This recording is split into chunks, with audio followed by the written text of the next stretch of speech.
Selamat datang di channel kami, tempat di mana setiap kisah punya makna, dan setiap perjuangan selalu membawa pelajaran berharga. Sebelum kita mulai, aku penasaran, kamu nonton dari kota mana?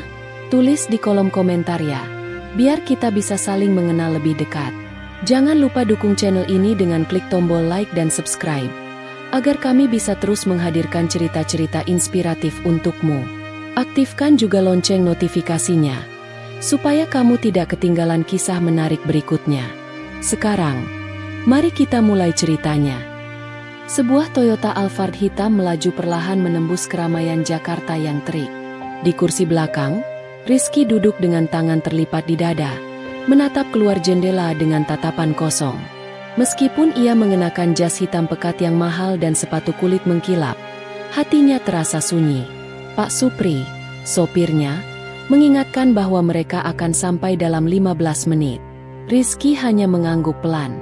Tujuannya adalah rumah masa kecilnya di Jalan Melati, sebuah tempat yang ingin ia jual demi proyek mal modern.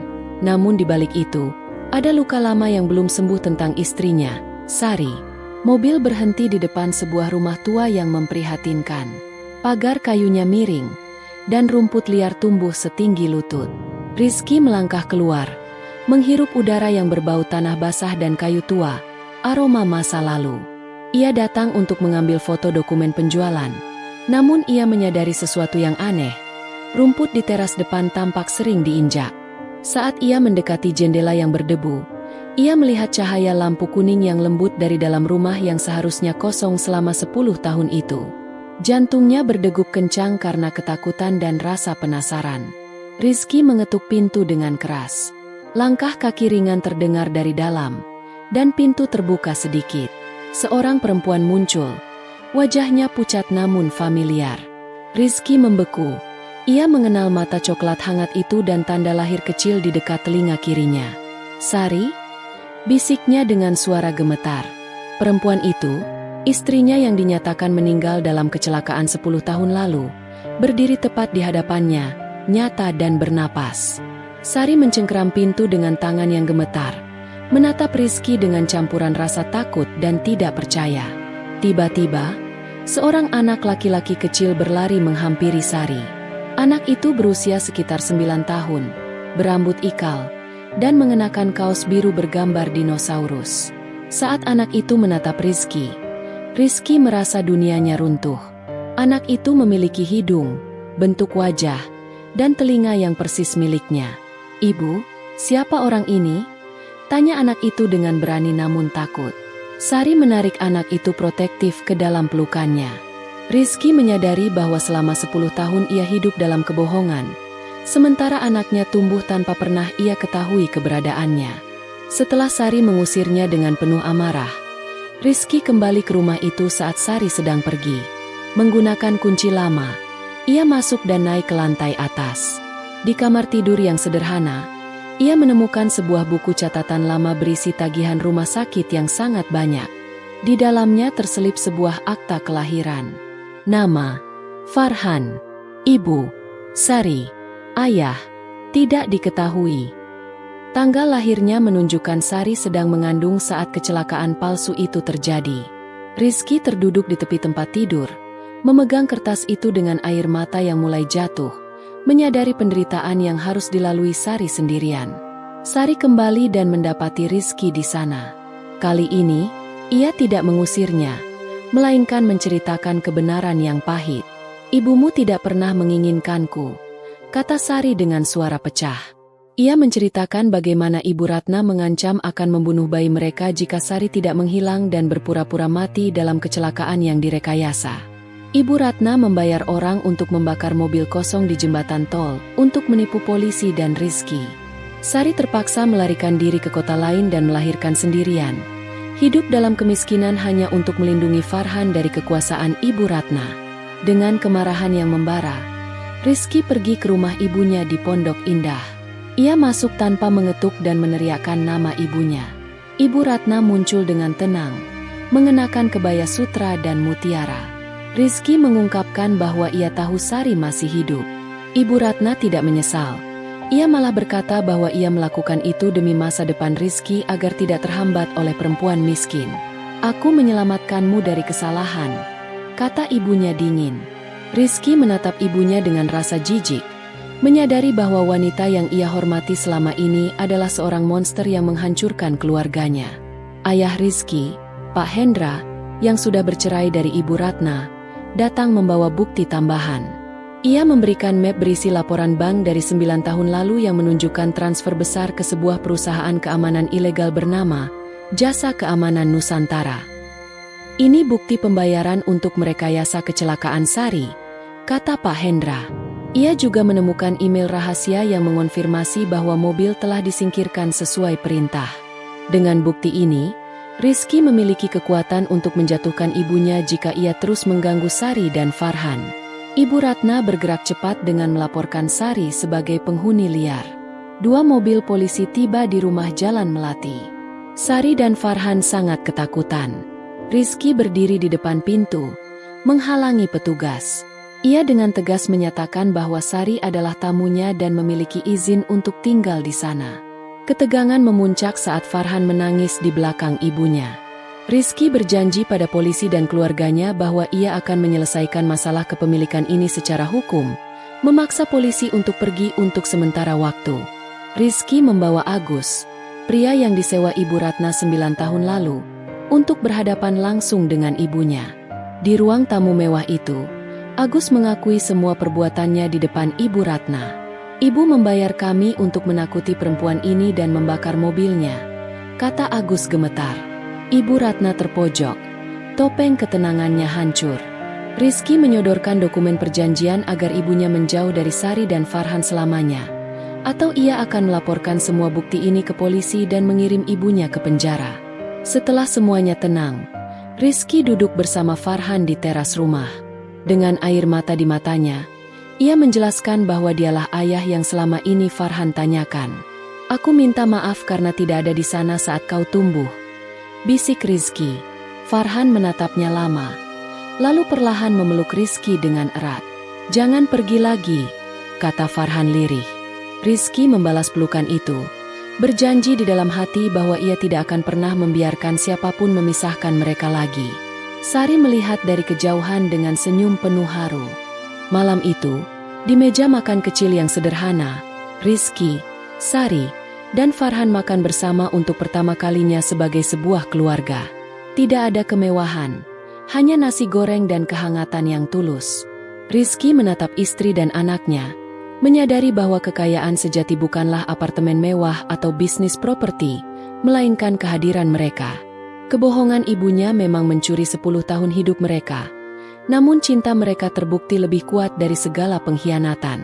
Mereka siap memulai hidup baru, bebas dari bayang-bayang masa lalu.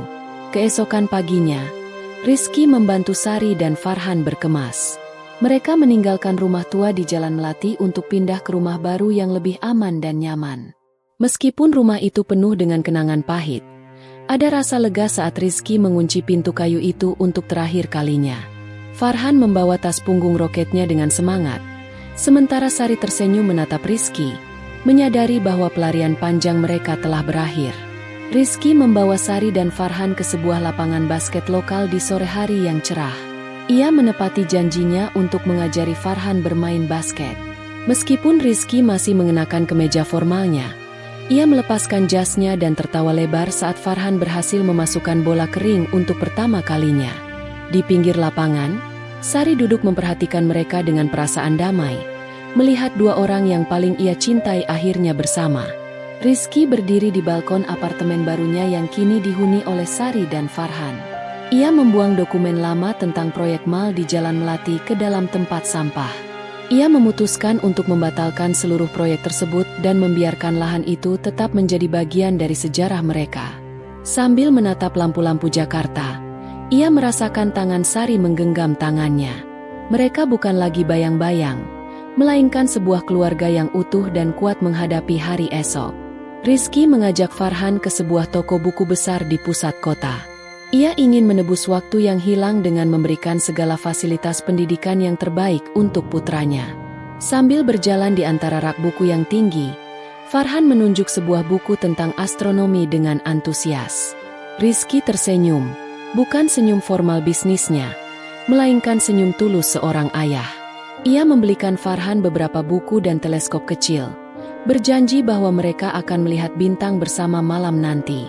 Di momen itu, Rizky menyadari bahwa mengajari anaknya tentang dunia adalah investasi paling berharga yang pernah ia buat. Beberapa hari kemudian, Rizky mengundang pengacara kepercayaannya ke kantor untuk mengurus pemulihan status hukum Sari dan pengakuan anak bagi Farhan. Sari duduk di sampingnya, mengenakan pakaian yang lebih rapi namun tetap sederhana, terlihat jauh lebih tenang dibandingkan saat pertama kali Rizky menemukannya. Saat ia menandatangani dokumen-dokumen yang akan mengembalikan identitas aslinya dan mencantumkan nama Rizky sebagai ayah kandung Farhan di akta kelahiran baru, air mata haru jatuh di pipinya. Rizky menggenggam tangan Sari di bawah meja, memberikan kekuatan. Ini adalah langkah formal terakhir untuk menghapus bayang-bayang Ibu Ratna dari hidup mereka selamanya. Sebagai penutup dari perjalanan panjang mereka, Rizky membawa Sari dan Farhan ke tepi pantai saat matahari terbenam. Mereka berdiri di atas pasir putih, memandang ombak yang tenang. Rizky tidak lagi merasa sunyi. Kekosongan di hatinya kini terisi oleh tawa Farhan yang sedang mengejar kepiting kecil dan kehadiran Sari yang damai di sisinya. Ia telah memaafkan masa lalu, namun ia tidak akan pernah melupakannya. Dengan tangan merangkul pundak Sari, Rizky menarik napas dalam, merasakan udara laut yang segar. Hari esok bukan lagi tentang proyek properti atau persaingan bisnis, melainkan tentang menjaga kebahagiaan kecil yang telah ia temukan kembali dengan penuh perjuangan. Beberapa bulan setelah kepindahan mereka, Rizky menepati janjinya untuk melihat bintang bersama Farhan. Di balkon apartemen baru mereka yang luas, sebuah teleskop modern berdiri kokoh mengarah ke langit malam yang cerah. Farhan dengan antusias mengatur lensa, sementara Rizky membantunya mengarahkan ke arah planet Jupiter yang bersinar terang.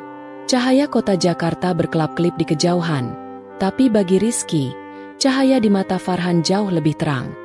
Sari datang membawakan 2 cangkir coklat panas, melengkapi kehangatan malam itu. Mereka bukan lagi potongan-potongan yang hilang, melainkan saturasi bintang yang utuh dan saling menyinari. Pak Hendra kini sering berkunjung, menebus waktu yang hilang sebagai seorang kakek yang selama ini tidak pernah mengetahui keberadaan cucunya. Suatu sore, Rizky melihat ayahnya sedang duduk di taman belakang bersama Farhan, mengajari anak itu cara menanam bibit pohon mangga dengan sabar. Rizky memperhatikan mereka dari balik jendela kaca besar, menyadari bahwa luka yang ditinggalkan oleh pengkhianatan Ibu Ratna perlahan-lahan sembuh melalui kasih sayang lintas generasi ini. Meskipun jas hitamnya masih mencerminkan kesuksesannya sebagai pengusaha, Rizky kini sering melepaskan kancing kerah kemejanya, membiarkan dirinya bernapas lega dalam kedamaian keluarga yang baru ia temukan. Akhirnya, Rizky memutuskan untuk meresmikan sebuah yayasan sosial di lahan bekas rumah tua di Jalan Melati. Alih-alih membangun mal mewah yang dingin, ia membangun pusat komunitas dan taman bermain untuk anak-anak kurang mampu di kawasan tersebut. Di hari peresmian, ia berdiri dengan bangga di depan papan nama yayasan tersebut yang bertuliskan, Yayasan Sari Melati. Sari dan Farhan berdiri di sisinya saat ia memegang gunting peresmian. Rizky tersenyum, sebuah senyum yang benar-benar sampai ke matanya, menyadari bahwa kekayaan dan kekuasaan yang ia miliki sekarang digunakan untuk membangun masa depan orang lain, bukan lagi untuk menyembunyikan luka masa lalu. Setahun setelah peresmian Yayasan Sari Melati, tempat itu telah menjadi jantung kehidupan bagi anak-anak di lingkungan Jalan Melati. Rizky sering menyempatkan diri datang di sore hari untuk melihat kemajuan pendidikan mereka. Ia berdiri di tepi taman bermain, melihat Farhan yang kini sudah berusia 10 tahun, sedang memimpin teman-temannya dalam permainan petak umpet. Tidak ada lagi ketakutan di wajah putranya, hanya kegembiraan murni. Rizky menyadari bahwa dengan memberikan tempat ini kepada masyarakat, ia telah menebus sebagian kesalahan masa lalu keluarganya dan memberikan Farhan warisan yang jauh lebih berharga daripada sekadar uang. Suatu malam yang tenang, Rizky duduk bersama Sari di ruang keluarga mereka. Mereka membuka sebuah album foto baru, bukan album yang penuh dengan debu dari masa lalu, melainkan album yang berisi kenangan mereka selama setahun terakhir. Perjalanan ke pantai, Farhan di sekolah barunya, dan tawa di meja makan. Sari menyandarkan kepalanya di bahu Rizky, merasa tenang karena bayang-bayang Ibu Ratna tidak lagi menghantui mereka.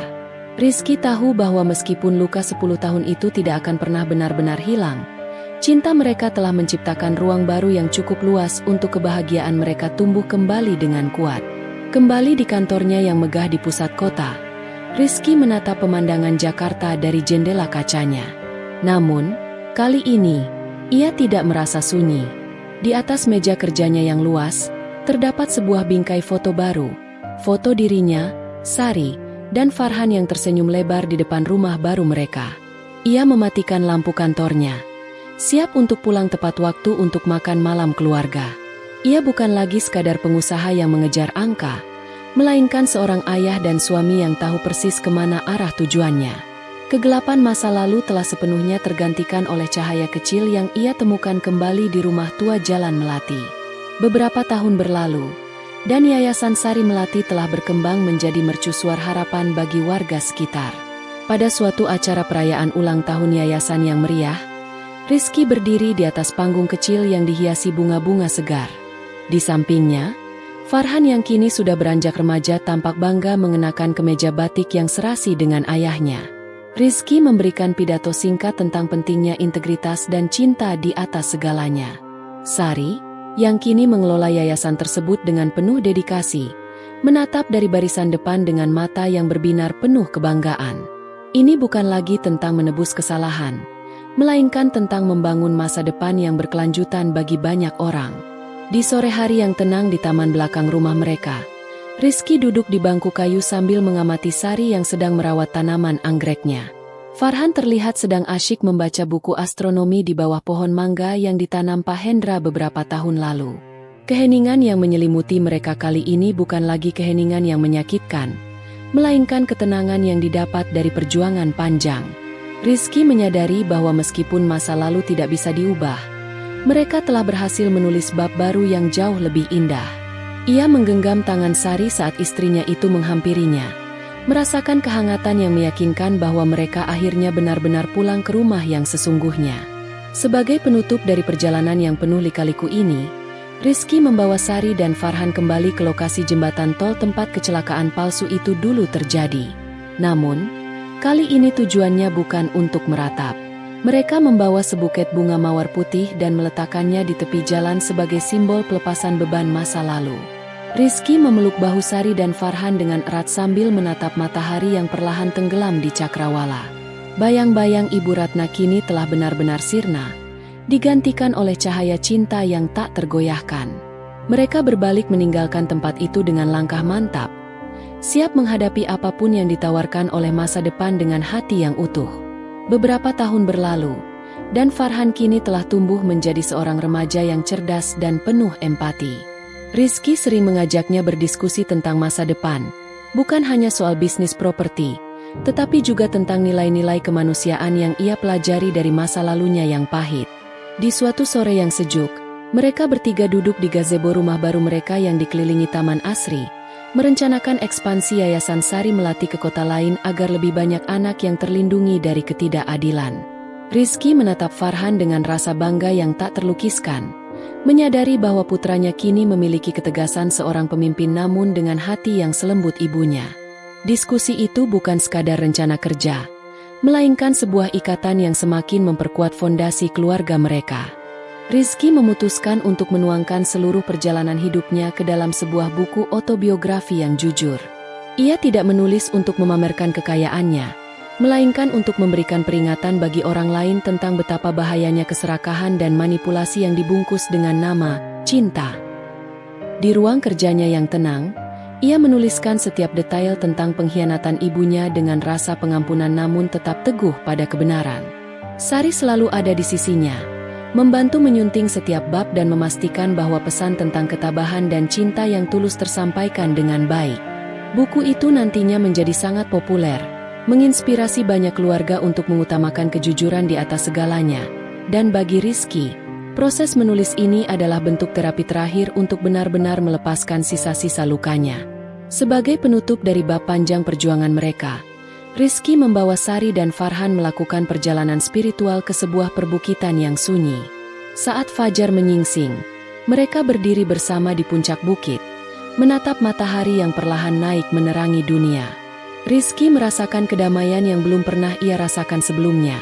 Ia bukan lagi pria yang menatap jendela dengan hampa, melainkan seorang pria yang telah menemukan kembali jiwanya yang sempat hilang selama 10 tahun.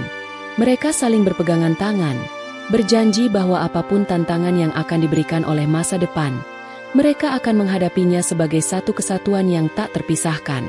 Kegelapan masa lalu telah sepenuhnya sirna, digantikan oleh cahaya pagi yang menjanjikan hari-hari penuh harapan dan kebenaran yang abadi. Beberapa tahun kemudian, Rizky berdiri dengan bangga di acara kelulusan Farhan. Mengenakan jas hitamnya yang rapi, ia melihat putranya tumbuh menjadi pemuda yang penuh integritas. Sari berdiri di sampingnya, tersenyum haru saat Farhan menerima ijazahnya. Momen ini adalah bukti bahwa cinta mereka telah mengalahkan segala rintangan yang pernah menghancurkan mereka di masa lalu. Rizky merasa sebuah siklus kegelapan telah benar-benar terputus, digantikan oleh masa depan cerah yang dibangun di atas pondasi kebenaran. Sore itu, Rizky mengunjungi Yayasan Sari Melati sendirian. Di taman yang asri itu, ia duduk merenungkan perjalanannya dari kesunyian apartemen mewah hingga menemukan kebahagiaan sejati. Ia menyadari bahwa harta yang paling berharga bukanlah properti yang ia bangun, melainkan warisan kasih sayang yang kini dirasakan oleh anak-anak kurang mampu di lingkungannya. Hatinya yang dulu kosong kini telah penuh dengan makna yang melampaui angka-angka di laporan banknya. Melihat bagaimana lahan yang dulu suram kini menjadi pusat harapan bagi banyak orang. Sebagai penutup perjalanan panjangnya, Rizky membuang sisa-sisa kemarahan terhadap ibunya dan memilih untuk hidup dalam kedamaian. Di rumah barunya yang hangat, ia menatap foto keluarganya yang utuh dan merasa bersyukur atas kesempatan kedua yang diberikan Tuhan. Ia kini melangkah menuju masa depan bukan lagi sebagai tawanan masa lalu, melainkan sebagai kepala keluarga yang penuh dengan cinta dan pengampunan. Ia menutup hari dengan doa syukur, menyadari bahwa perjalanan dari debu Jalan Melati menuju cahaya hari ini adalah anugerah terbesar dalam hidupnya. Beberapa tahun kemudian, Farhan telah tumbuh menjadi pria dewasa yang hebat. Ia memilih untuk mendedikasikan hidupnya mengelola Yayasan Sari Melati bersama ayahnya. Di suatu pagi yang sibuk di kantor yayasan, Rizky memperhatikan Farhan yang sedang memberikan motivasi kepada anak-anak yatim piatu. Rizky merasa bangga luar biasa. Ia tidak hanya mewariskan kekayaan, tetapi juga karakter dan kasih sayang. Mereka berdua berdiri berdampingan di koridor yayasan, menatap taman yang hijau, menyadari bahwa apa yang mereka bangun dari puing-puing pengkhianatan kini menjadi rumah bagi ribuan harapan baru. Sebagai penutup dari lembaran hidupnya yang penuh warna, Rizky duduk di kursi goyang di teras rumahnya saat usia senja mulai menyapa. Sari ada di sampingnya, masih dengan senyum hangat yang sama meski kerutan halus mulai menghiasi wajahnya. Mereka melihat cucu-cucu mereka berlari di taman, mengejar kupu-kupu di antara bunga anggrek. Rizky menggenggam tangan Sari, merasakan kehangatan yang sama seperti saat mereka pertama kali bertemu. Ia menoleh ke arah foto Ibu Ratna yang kini diletakkan di sudut ruangan dengan bunga segar, tanda bahwa pengampunan telah sempurna. Seluruh luka telah sembuh, dan yang tersisa hanyalah cinta yang abadi, membawa mereka menuju kedamaian yang sesungguhnya di penghujung hari. Beberapa dekade kemudian, Rizky yang telah melewati banyak badai kehidupan mengajak cucu tertuanya untuk berjalan-jalan di Yayasan Sari Melati. Ia menunjukkan pohon-pohon yang ia tanam bersama Farhan dulu, menceritakan bahwa setiap daun yang tumbuh adalah simbol dari harapan yang tidak pernah padam. Baginya, yayasan ini bukan sekadar bangunan sosial, melainkan bukti nyata bahwa luka masa lalu bisa diubah menjadi berkah bagi orang banyak jika dihadapi dengan kejujuran. Ia ingin warisan yang ditinggalkannya bukan hanya berupa aset, melainkan keberanian untuk selalu berpihak pada kebenaran.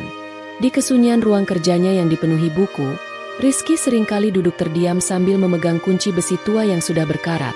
Kunci yang dulu membuka pintu rumah di Jalan Melati 10 tahun yang lalu. Ia merenungkan betapa tipisnya garis antara kehilangan dan penemuan kembali. Jika ia tidak memutuskan untuk turun dari mobil Alphardnya hari itu demi mengambil dokumen penjualan, ia mungkin masih terjebak dalam kemewahan yang dingin dan hampa, tanpa pernah tahu rasanya didekap kembali oleh cinta sejati dari istri dan anaknya. Perjalanan panjang yang dimulai dari debu di teras rumah tua itu kini sampai pada titik paling damai di bawah langit Jakarta. Rizky berdiri di taman belakang rumahnya, menatap cakrawala yang perlahan berubah warna menjadi keemasan dan ungu. Sari menghampirinya, menggandeng tangannya dengan lembut. Sebuah sentuhan yang telah menjadi jangkar hidupnya selama bertahun-tahun. Mereka telah berhasil melewati segalanya, kebohongan, ancaman, dan waktu yang hilang. Dan kini, dalam keheningan sore, Rizky menyadari bahwa rumah yang sesungguhnya bukanlah bangunan megah, melainkan kehadiran orang-orang yang ia cintai. Di dalam rumah barunya yang hangat, Rizky memandangi sebuah foto keluarga besar yang tergantung di ruang tamu. Di sana ada Farhan yang sudah dewasa bersama istrinya, serta cucu-cucu Rizky yang sedang tertawa. Sari mendekat dan menyandarkan kepalanya di bahu Rizky. Mereka menyadari bahwa meskipun 10 tahun hilang karena kebohongan Ibu Ratna, mereka telah berhasil membangun kembali sisa hidup mereka dengan jauh lebih indah. Keberhasilan Rizky bukan lagi tentang tumpukan dokumen properti, melainkan tentang ikatan yang tak terputus ini. Akhirnya, Rizky melangkah keluar ke taman belakang saat bintang-bintang mulai muncul di langit Jakarta. Ia menatap ke arah utara, ke arah Jalan Melati yang kini telah berubah menjadi pusat harapan. Ia tahu bahwa ceritanya akan terus hidup melalui yayasan dan melalui kejujuran yang ia tanamkan pada Farhan. Dengan napas panjang yang lega, ia menutup matanya, merasakan kedamaian sempurna. Perjalanannya dari debu rumah tua menuju cahaya hari ini telah selesai, meninggalkan warisan cinta yang akan bertahan selamanya. Bertahun-tahun kemudian, Rizky berdiri di depan gerbang utama Yayasan Sari Melati yang megah namun ramah. Di sampingnya, Farhan, yang kini telah menjadi pria dewasa yang matang, merangkul pundak ayahnya dengan penuh hormat. Mereka memperhatikan sekelompok anak kecil yang berlari riang di taman bermain yang dulu merupakan tanah penuh kepedihan. Rizky memberikan sebuah kotak kecil berisi kunci besi tua dari rumah di Jalan Melati kepada Farhan, sebuah simbol bahwa penjagaan terhadap sejarah dan kebenaran kini berpindah tangan ke generasi berikutnya. Ia menatap wajah putranya dan melihat cerminan kejujuran yang selalu ia perjuangkan selama 1 dekade terakhir. Di momen itu, Rizky menyadari bahwa keberhasilan terbesarnya bukanlah gedung pencakar langit yang ia bangun, melainkan integritas yang ia tanamkan pada darah dagingnya. Di saat cahaya jingga matahari terbenam menyelimuti teras rumah mereka, Rizky duduk di kursi goyangnya dengan tangan Sari yang masih hangat dalam genggamannya. Di atas meja kayu di antara mereka, kunci besi tua itu berkilau tertimpa cahaya terakhir, mengingatkan mereka pada perjalanan panjang yang dimulai dari debu Jalan Melati hingga mencapai kedamaian ini. Rizky menatap langit yang mulai bertabur bintang, menyadari bahwa meskipun perjalanannya dimulai dengan kesendirian di balik kaca mobil mewah yang dingin, ia mengakhirinya dengan keberlimpahan cinta yang tak ternilai. Ia memejamkan mata dengan senyum damai, merasa beban masa lalu telah benar-benar terangkat. Ia tahu bahwa warisan kebenarannya akan terus bersinar melalui keturunannya, abadi seperti rasi bintang yang kini menghiasi langit malam Jakarta, menandai akhir dari pencariannya akan rumah yang sesungguhnya. Bertahun-tahun sebelum masa tuanya, Rizky mengajak Farhan yang baru saja menyelesaikan pendidikan tingginya ke kantor pusat perusahaannya yang megah di Jakarta. Di dalam ruangan luas yang dulu terasa dingin dan penuh kesunyian, Rizky kini tidak lagi merasa sendirian. Ia berdiri di dekat jendela kaca besar yang menghadap ke arah gedung-gedung pencakar langit. Namun fokusnya bukan pada angka-angka saham, melainkan pada putranya yang sedang duduk di kursi kerjanya. Rizky melangkah mendekat dan meletakkan sebuah map tebal di depan Farhan. Map itu berisi rencana jangka panjang untuk memperluas jangkauan Yayasan Sari Melati ke daerah-daerah terpencil di Indonesia. Farhan menatap ayahnya dengan penuh rasa hormat, menyadari bahwa ia tidak sedang disiapkan untuk menjadi sekadar mesin uang, melainkan seorang pemimpin yang memiliki hati nurani. Di hari-hari terakhirnya sebagai pemimpin aktif perusahaan, Rizky mengadakan sebuah jamuan makan malam yang sangat sederhana di aula Yayasan Sari Melati. Ia menolak segala bentuk kemewahan yang biasa ia jalani di hotel berbintang. Rizky duduk di antara para pengajar, relawan, dan anak-anak yang selama ini dibantu oleh yayasan tersebut. Di sampingnya, Sari duduk dengan anggun, tersenyum melihat kehangatan yang tercipta. Rizky menyadari bahwa jas hitam yang ia kenakan kini tidak lagi terasa seperti perisai untuk menutupi luka, melainkan simbol tanggung jawab yang ia jalankan dengan penuh integritas. Saat ia mengangkat gelasnya untuk bersulang bagi masa depan anak-anak tersebut, ia merasa pengampunannya terhadap masa lalu telah sempurna. Cahaya lampu aula yang kuning hangat memantul di matanya, mencerminkan kedamaian yang akhirnya ia temukan setelah perjalanan panjang dari kegelapan Jalan Melati. Di hari ulang tahun pernikahannya yang seharusnya ke-25, Rizky dan Sari duduk di taman rumah mereka yang asri. Rizky memandangi pohon mangga yang kini sudah besar dan berbuah lebat, simbol dari kehidupan yang mereka tanam kembali dari puing-puing pengkhianatan. Ia menggenggam tangan Sari, menyadari bahwa meski waktu 10 tahun yang hilang tak akan pernah kembali, sisa hidup yang mereka jalani bersama telah diisi dengan kejujuran dan kasih sayang yang murni. Tidak ada lagi rahasia, tidak ada lagi ketakutan akan bayang-bayang Ibu Ratna, hanya ada kedamaian di antara mereka berdua di bawah langit senja. Rizky berdiri di depan jendela kantornya untuk terakhir kalinya sebelum menyerahkan kunci ruangan itu kepada Farhan. Ia menatap gedung-gedung Jakarta yang menjulang tinggi, namun kali ini ia tidak melihatnya sebagai target bisnis, melainkan sebagai lahan pengabdian. Di atas meja, ia meninggalkan sebuah surat wasiat yang menekankan pentingnya integritas di atas keuntungan materi. Saat Farhan masuk dengan langkah mantap, Rizky tersenyum bangga, mengetahui bahwa estafet kebenaran telah berpindah tangan. Ia melangkah keluar dengan hati yang ringan, siap menikmati masa tuanya sebagai seorang kakek yang dicintai, meninggalkan kegelapan masa lalu selamanya. Bertahun-tahun setelah pensiun, Rizky sering menghabiskan sore harinya di Taman Yayasan Sari Melati. Dia duduk di bangku kayu yang sama di mana dia dulu sering mengamati Farhan kecil bermain. Kini, taman itu dipenuhi oleh tawa anak-anak dari generasi baru yang mendapatkan beasiswa dari yayasan tersebut. Farhan, yang kini sudah menjadi pemimpin perusahaan dan yayasan yang disegani, menghampirinya dan duduk di sampingnya dengan penuh hormat. Mereka tidak banyak bicara, hanya menikmati keheningan yang penuh makna di tengah semilir angin sore. Rizky menyerahkan sebuah jam tangan tua miliknya kepada Farhan, melambangkan waktu yang kini telah dia percayakan sepenuhnya kepada putranya untuk terus menjaga api kebenaran dan integritas keluarga tetap menyala. Di rumah mereka yang damai, Rizky dan Sari sering menghabiskan waktu bersama di perpustakaan pribadi mereka yang hangat. Ruangan itu penuh dengan buku-buku yang mereka kumpulkan selama bertahun-tahun, termasuk buku autobiografi Rizky yang kini telah menjadi sumber inspirasi banyak orang. Sari membacakan salah satu bab favoritnya tentang momen pertama kali mereka bertemu kembali di rumah tua Jalan Melati, sebuah titik balik yang mengubah segalanya. Rizky mendengarkan dengan senyum tulus, menyadari bahwa meskipun luka 10 tahun itu pernah ada, cinta mereka telah berhasil menyembuhkan segalanya. Mereka menyadari bahwa warisan sejati mereka bukan lagi berupa gedung pencakar langit atau harta benda, melainkan sebuah cerita tentang kesetiaan dan keberanian menghadapi pengkhianatan. Di senja yang indah, Rizky berdiri di atap gedung yayasan, memandang ke arah Cakrawala Jakarta yang mulai berkilauan dengan lampu-lampu kota. Dia mengingat kembali saat pertama kali dia melaju dengan Alphard hitamnya melewati jalanan ini, penuh dengan kehampaan dan kesunyian hati. Kini, dia berdiri dengan hati yang utuh dan jiwa yang damai. Farhan dan Sari bergabung dengannya, berdiri berdampingan sebagai satu unit keluarga yang tak terpisahkan oleh tipu daya manapun. Cahaya kota di bawah sana bukan lagi simbol ambisi bisnis yang dingin, melainkan representasi dari ribuan kehidupan yang kini dia bantu melalui yayasannya. Rizky menarik napas dalam, merasakan udara malam yang segar, dan menyadari bahwa perjalanannya dari debu Jalan Melati telah mencapai puncaknya yang paling terang.